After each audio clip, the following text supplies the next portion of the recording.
हाय दोस्तों, black night के अब तक 3 एपिसोड मैंने एक ही वीडियो पे कंप्लीट कर दिया। आखिरी के 3 एपिसोड में इस वीडियो में कंप्लीट करने वाला हूं। तो एपिसोड की शुरुआत में हम सीयूल को देखते हैं जो उस लड़की को बचाने के लिए कार को पीछे कर रहा होता है। तभी वो देखता है कि 1 नंबर वाली गाड़ी उससे आगे निकल चुकी है।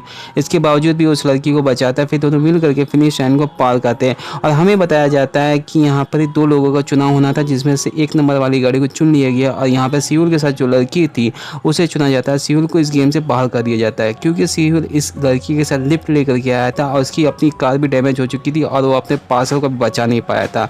इसके बाद सीहुल अपने घर चला जाता है। कुछ देर बाद रियो का आदमी आकर के सीहुल को बताता है कि उसे गेम में वापस चुन लिया गया है क्योंकि उस लड़की का हाथ फ्रैक्चर हो चुका है, इसलिए उसे गेम से बाहर कर दिया गया है। उसके बाद हम मेजर जंग को देखते हैं जिसके पास रियो आया हुआ रहता है और काफ़ी सारे आदमियों को डेटा ले करके वहाँ से चला जाता है। यहाँ 5-8 को देखते हैं जिसे एक लेडीज़ बता रही होती है कि रियो गवर्नमेंट से काफ़ी सारा डेटा आदमियों को कलेक्ट कर रहा है और ये भी बताती है कि रियो रिफ्यूजी जनरल और बाकी जितने भी ग्रुप है उन सभी को मिला करके इंसानों के रहने के लिए बहुत ही उम्दा नस्ल की जगह बनाने वाला है। लेकिन यहाँ 5-8 ये सब सुन करके भी उसको उसकी बातों पे भरोसा नहीं होता क्योंकि वो जानता है कि रियो पे कभी भी भरोसा नहीं किया जा सकता। और यहाँ हमें एक ऑफिसर को देखते हैं जो जंग को बताता है कि शहर के अंदर उस टाइटू वाले आदमी को देखा गया है। फिर मेजर जंग अपनी टीम को लेकर के उस आदमी को पकड़ने के लिए पहुंच जाती है और काफ़ी देर तक उसका पीछा भी कर रही होती है। और पीछा करने के बाद उस आदमी को शक हो जाता है कि कोई उसका पीछा कर रहा है। जब वो पीछे घूम के देखता है तो मेजर जंग उसके पीछे खड़ी होती है जो उसे गन पॉइंट पर लेना चाहती थी, लेकिन उससे पहले ही वो अपने गर्दन में रखा हुआ चिप एक डिवाइस की सहायता से उड़ा देता है जिससे उसकी मौत हो जाती है। और इसके बाद सीन शिफ्ट होता है, हम सीयूल को देखते हैं जिसे बताया जाता है कि उसे छमिन ग्रुप के हेडक्वार्टर पहुंचना है और वहां पे उसे पता चलता है कि उसे आखिर में फ़ाइट करना होगा और इसके लिए वो तैयार भी रहता है। यहाँ पे हम रियो को देखते हैं जो अपने आदमी को एक जनरेटर यूनिट को भेजने के लिए बोलता है और इसके बारे में 5-8 को भी पता चल जाता है। फिर वो अपने आदमियों को लेकर के वहाँ पहुँच जाता है जिसे वो बम से उड़ा देता है और वहाँ से उड़ा करके और निकल जाता है। कुछ देर बाद रियो का आदमी रियो को बताता है कि उस जनरेटिंग यूनिट को उड़ा दिया गया, जिसकी खबर सुनकर रियो काफ़ी गुस्सा होता है। फिर रियो अपने डैड के पास जाता है जहां उसका डैड उससे पूछते हैं कि इतने सारे आदमियों का तुम डेटा क्यों गवर्नमेंट से कलेक्ट कर रहे हो, लेकिन यहाँ पे रियो उसको कुछ खास जवाब नहीं देता। यहाँ पे रियो का डैड रियो को बताते हैं कि जैसे ए डिस्ट्रिक्ट का काम खत्म हो जाएगा, जितने भी रिफ्यूजी और भी ग्रुप के लोग हैं मैं उन सभी को वहाँ पर ट्रांसफ़र कर दूँगा। लेकिन यहाँ पर ही रियो बताता है कि इससे सिस्टम ओवरलोडेड हो जाएगा और हमारे पास इतनी आदमियों को ऑक्सीजन सप्लाई करने की क्षमता नहीं है। लेकिन इसके बावजूद भी रियो का डैड बोलते हैं कि मेरे हिसाब से जो भी इंसान सांस लेता है उसे जीने का बराबर मौका मिलना चाहिए।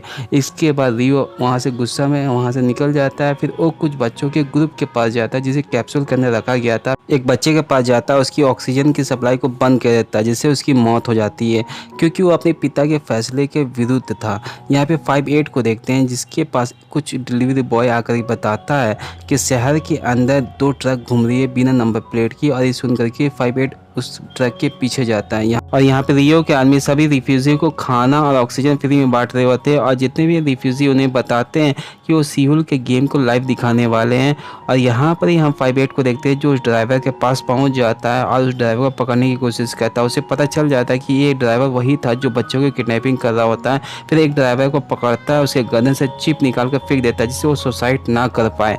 और यहाँ पर हम देखते हैं कि सीहुल के गेम अब स्टार्ट होने वाला था और उसको देखने के लिए हजारों की तादाद में रिफ्यूजी आए होते हैं। और हमें एक बात पता चलती है कि रियो ने एक प्लान बनाया जिसके लिए वो सीहुल के गेम को लाइव दिखाने वाला है और उसको देखने के लिए जब रिफ्यूजी हजारों की तादाद में एक जगह इकट्ठा होंगे तो वहाँ पे वो बम ब्लास्ट करेगा। और इसके बारे में 5-8 को ही पता चल जाता है उस ड्राइवर से जिसको पकड़ा रहता है और यहाँ पे मैसेज भी आ जाता है और 5-8 उस बम ब्लास्ट वाले मैसेज को देख लेता है। फिर वो रिफ्यूजी को बचाने के लिए निकल जाता है। यहाँ पर सीयूल को दिखाया जाता है जो बहुत ज़्यादा घायल हो जाता है, उसके सर से मेटल भी दिख रहा होता है। फिर वो अपने सर पे कपड़ा बांध लेता है और फिर वो लड़ने के लिए चला जाता है जहाँ पे वो फाइनली उस लड़के को हरा देता है और जीत जाता है। और जैसे ही वो अपने सर से कपड़ा हटाता है यहाँ पर रियो देख लेता है सीयूल को कि सर पे उसका मेटल है और वो समझ जाता है न्यूटन है। यहाँ 5-8 के पहुँचने से पहले ही वहाँ पर बम ब्लास्ट हो जाता है जिससे हज़ारों की तादाद में रिफ्यूजी की मौत हो जाती है। इसके बाद 5-8 बहुत ही ज़्यादा गुस्से में आ जाता है। उसके सर पे अब खून सवार हो चुका था रियो की मौत का।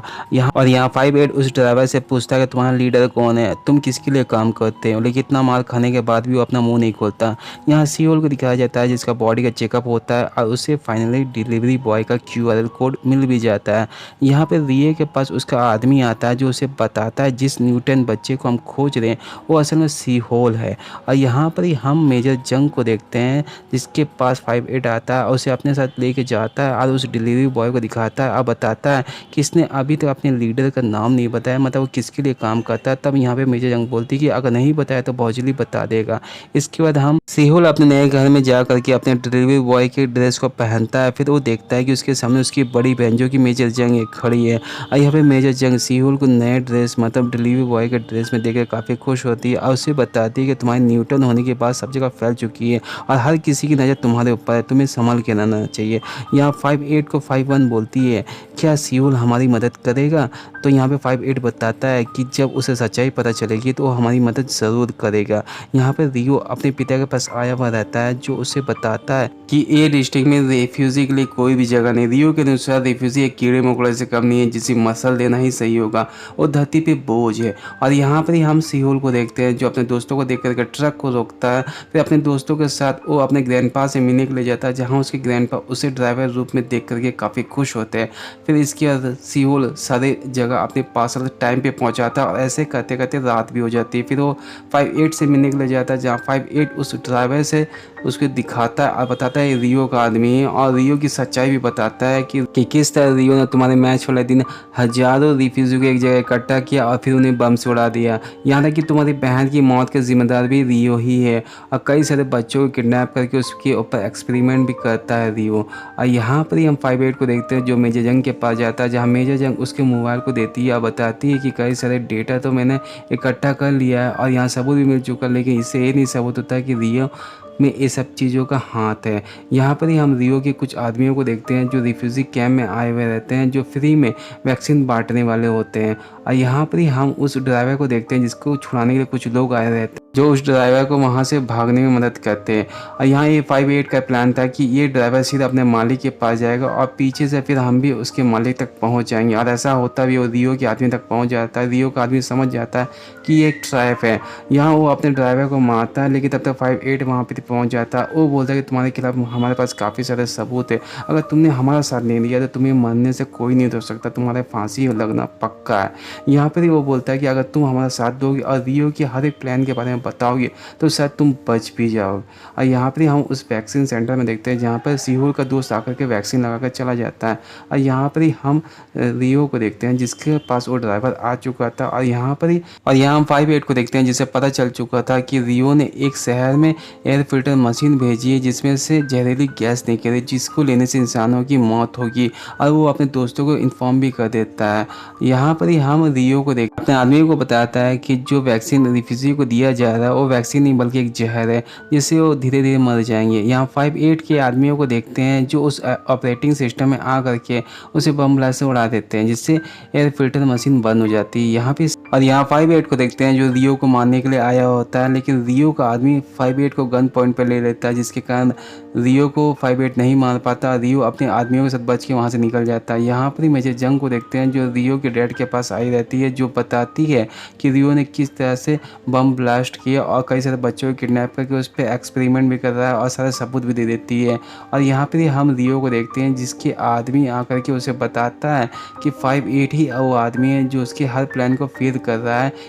और रियो इसके बाद अपने आदमियों को भेजता है 5-8 को मरवाने के लिए, लेकिन वहाँ पे 5-8 नहीं होता। और यहाँ पर ही हम ग्रैंडपा को देखते हैं जिसके पास रियो के डैड आए रहते हैं।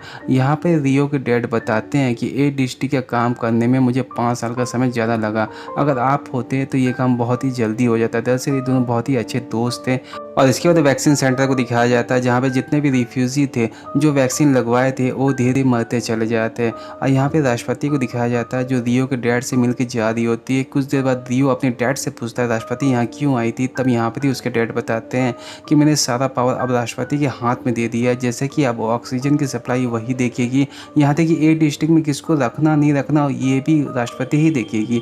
और ये सब सुनने के बाद रियो गुस्सा हो जाता है और डिफेंस मिनिस्टर के साथ मिल करके अपने पिता को मार करके वहाँ पे तख्ता पलट देता है। यहाँ पर ही कुछ देर के बाद जैसे ही रियो अपनी पावर में आता है वो 5-8 को गुनहगार बता देता है और आतंकवादी घोषित कर देता है 5-8 और उसके लोगों को। और यहाँ पर वो ये भी बताता है कि 5-8 ने ही रियो के पिता को मारा है और वो गुनहगार है और मार के फरार हो गया। यहाँ पे हम सीहुल को देखते हैं जिसे पता चल चुका था कि उसका दोस्त वैक्सीन लगाने के लिए गया है। तब वो अपने दोस्त को बचाने के लिए फिर वहाँ से भागता है, लेकिन उसके बचाने से पहले वो वैक्सीन लगा चुका रहता है जिसके कारण उसकी मौत हो जाती है। और कुछ देर बाद रियो का आदमी आ करके सीहुल को पकड़ लेता है, वहाँ से पकड़ के लेके चला जाता है। और इसकी खबर मेजर जंग को भी पता चल जाता है और मेजर जंग के पास उसका ऑफिसर आता है जो उसे बताता है कि सीहुल को रियो ने पकड़ लिया है। और यहाँ पे वो पूछता है कि अब हमें आगे क्या करना है। तब यहाँ पर ही मेजर जंग बताती है कि अब हमें जंग की तैयारी करना होगा और वो 5-8 के साथ जाकर के मिल जाती है। यहाँ सीहुल को दिखाया जाता है जिसे रियो के ऑफिस में घसीटते हुए लेके आया जाता है। उसे पहले बहुत मारा जाता है, फिर यहाँ पर रियो बोलता है कि उसे मेरे लैब में भेज दो। यहाँ पर हम 5-8 को देखते हैं जो ग्रैंडपा से उस बिल्डिंग का मैप ले लेता है, फिर अपने आदमियों के साथ वहाँ पर पहुँच जाता है। और 5-8 का साथ देने के लिए मेजर जंग उसके ऑफिसर भी थे और वो लोग रियो की आर्मी को बहुत ही बुरी तरीके से मार रहे थे और फिर वो बिल्डिंग के अंदर भी घुस रहे थे। कुछ देर के बाद रियो को पता भी चल जाता है कि उसकी बिल्डिंग पे हमला हुआ है। यहाँ वो इलाज कर रहा होता है और फिर वो उठता है और अपने साथ सीहुल को भी ले करके चला जाता है। और यहाँ पर हम मेजर जंग को देखते हैं जो सबसे पहले राष्ट्रपति को छुड़ाने के लिए डिफेंस मिनिस्टर के पास जाती है, उसे गिरफ्तार कर लेती है और राष्ट्रपति को भी छुड़ा लेती है। और यहाँ पर हम 5-8 को देखते हैं जो धीरे धीरे रियो के पास पहुंचता है और रियो जब देखता है कि 5-8 उसके पास पहुंच रहा है तो और यहाँ पर सीहुल को रियो एक ग्राइंडर मशीन के अंदर फेंकने वाला होता है, लेकिन यहाँ पे 5-8 सब कुछ देख लेता है और रियो के ऊपर गन से शूट करता है जिससे उसकी मौत हो जाती है। फिर 5-8 सीहुल को और सीहुल जैसे जितने भी बच्चे जिनको रियो ने किडनैप किया था उन सभी को वहाँ से छुड़ा कर लेके चला जाता है। कुछ देर के बाद वो बिल्डिंग ब्लास्ट हो जाती है और फिर हमें कुछ समय के बाद का समय दिखाया जाता है जहाँ पर सरकार ने नया कानून बनाया था कि कोई भी इंसान को अब आम या खास में नहीं रखा जाएगा, सबको एक बराबर दर्जा मिलेगा और हर इंसान को एक समान सुविधाएं मिलेगी। और इसी तरह इस कहानी का अंत होता है। बहुत जल्द ही हम अगली वीडियो पे मिलेंगे, तब तक के लिए चैनल को सब्सक्राइब, वीडियो को ज़रूर लाइक करें और अपना प्यार और सपोर्ट मुझ पर बनाए रखें। Thank you for watching.